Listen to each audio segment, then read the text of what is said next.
Good day, my name is Thinah Moyo. I'm a senior lecturer at the Namibia University of Science and Technology in Windhoek, Namibia, within the Faculty of Natural Resources and Spatial Sciences and the Department of Agriculture and Natural Resources Sciences. I'm a co-director of the Agricultural Trade Policy Institute within the department. I'm going to present to you an academic view on female participation and roles in the agri-food sector of Namibia. Women play a very important role in food security. They are involved in undertaking a range of community-level activities that support the overall development of the agricultural sector. Women comprise, on average, 43% of the agricultural labor force in developing countries.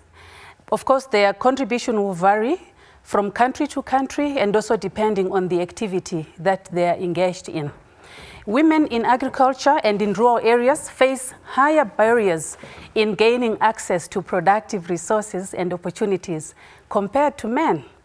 And we are talking here about access to land, access and ownership of land, access and ownership of livestock, access and also use of their labor, access to education, access to extension services, access to finance, and access to technology. In Namibia, 70% of the population depends on agriculture. So what does that mean? It means the health and well-being of the majority of children in Namibia is integrally tied to women's roles as farmers and food producers. It also means that in Namibia, household food security derives from their production and food stores from their agricultural activities, and also from food gathering, or their ability to acquire or purchase food using the financial resources that are at their disposal. One may ask, to what extent are women involved in agriculture so far within Namibia? And that's what I want to give you a snapshot on.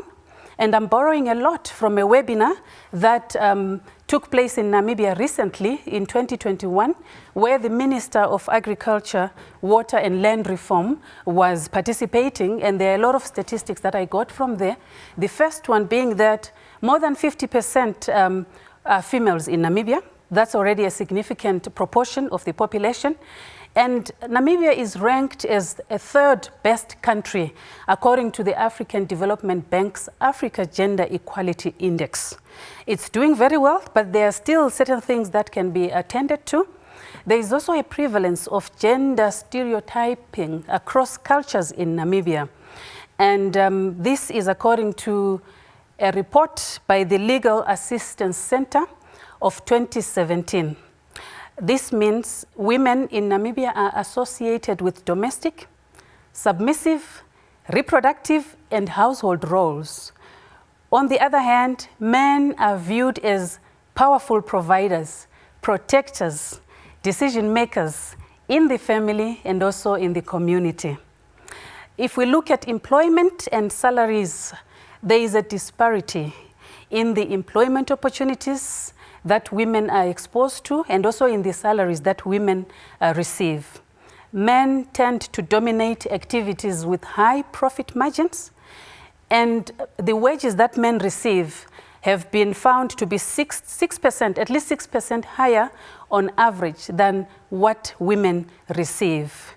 We are still on the Namibia case. 37% of women are part of the recycled farmers. And I got this statistic, like I said, from the Minister of Agriculture in Namibia.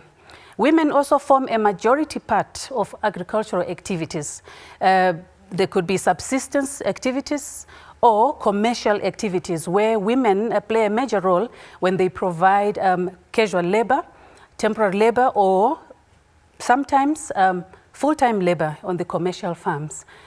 Participation of women in agriculture since independence has, however, increased in the country. We still have, like I said, issues that can be attended to.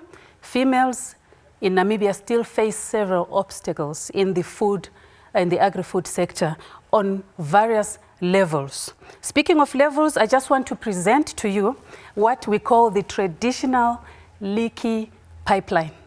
What you see on the slide here is a demonstration of the pipeline, which all of us went through. It has 3 developmental stages with distinct obstacles. And for me, being a female scientist, I know firsthand that there are challenges we as female professionals face. Potential female candidates drop off at every stage. Let's look at these stages. There is the first stage, which is the childhood and adolescence stage. You can see already that the leaky pipeline begins very early in a human being's life. And this is where a child goes to school and they're already influenced by the culture at home, and they're influenced by their parents on what career path they should follow or they should take up. So if you go to stage number 2, this is the emerging adulthood stage. This is where mostly girls drop out because of a confidence gap.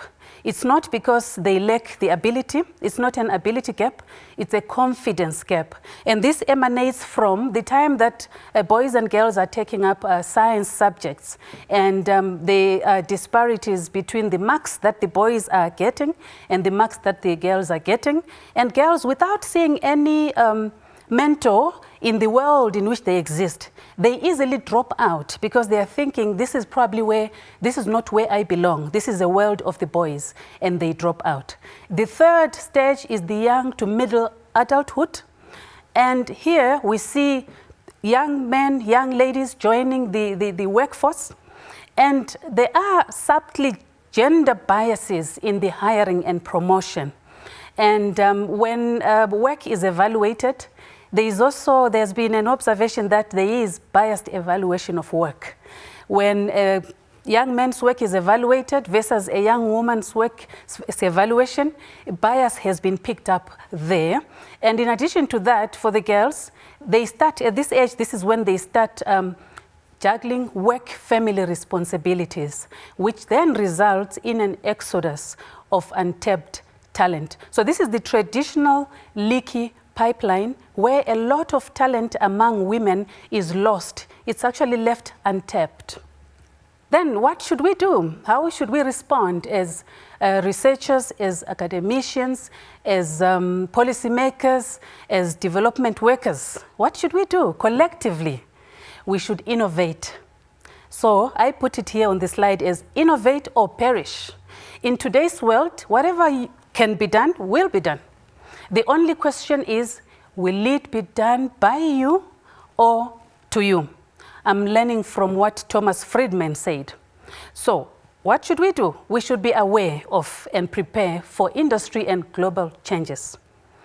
The current COVID-19 pandemic has shown us that dynamic individuals or economies are the ones that will survive in the changing world. Therefore, we need to upskill to integrate into the new world. We need to know how to cut through the noise, to communicate in a way that draws attention for desired change.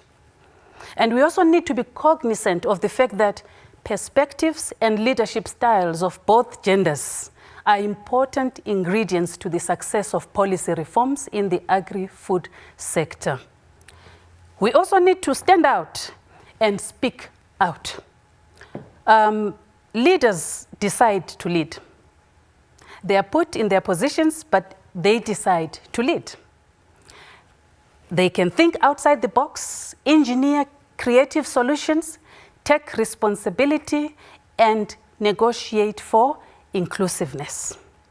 In this era, leaders are those who wear a red shirt among those wearing white ones. Those who stand out, those who are not afraid to challenge existing norms. And as they do so, they overcome barriers for women. What else should we do? We should aim at empowering women. And my emphasis here is on women that are already in decision-making positions. They can act as agents of change. The female leaders have potential to push for policies that empower other women. They can certainly create powerful teams and help break the ceilings. They can create programs to mentor women to develop them personally and professionally, and thereby setting them up for future success and leadership. And key from this slide is that mentorship is essential. In addition to that, we need to drive inclusion. It's about transforming the landscape. Only inclusive environments can unlock the value of gender diversity and bring out positive impacts on the agri-food sector. Women should not be left to work harder, twice or even more times than men, to prove they are capable, and hence they need to be noticed. The capabilities and abilities should enjoy the same level of recognition without having to provide additional evidence all the time. Inclusion efforts should be incentivized and supported at all levels, government level, private sector level, at civil society level, everywhere. And I'm learning from what Melinda Gates said in 2020 when the current pandemic, COVID-19, came about. She said women are not just victims of a broken world, they can be architects of a better one. Therefore, inclusion is essential. As I close, there is no single country that has managed yet to achieve full gender equality in practice. At every level, the levels that I showed you, we need our best thinkers, and that must include women. And it also calls for multi-pronged approaches where there is more data collection and better data on women. By the way, closing the gender gap in agriculture could potentially raise yields on women's farms by 20 to 30%, thereby raising agricultural output of developing countries by 4%. There is need for inclusive learning and professional environments. A recent study in Namibia showed that boys outnumber girls in the agricultural science subjects at matric level. That just translates to the girls being less likely to pursue professional agricultural careers, although eventually they tend to farming, but they will have shunned the agricultural career. I need to end with an adage that we always learn from and we want to promote. If you educate a woman, you've educated a nation. Thank you.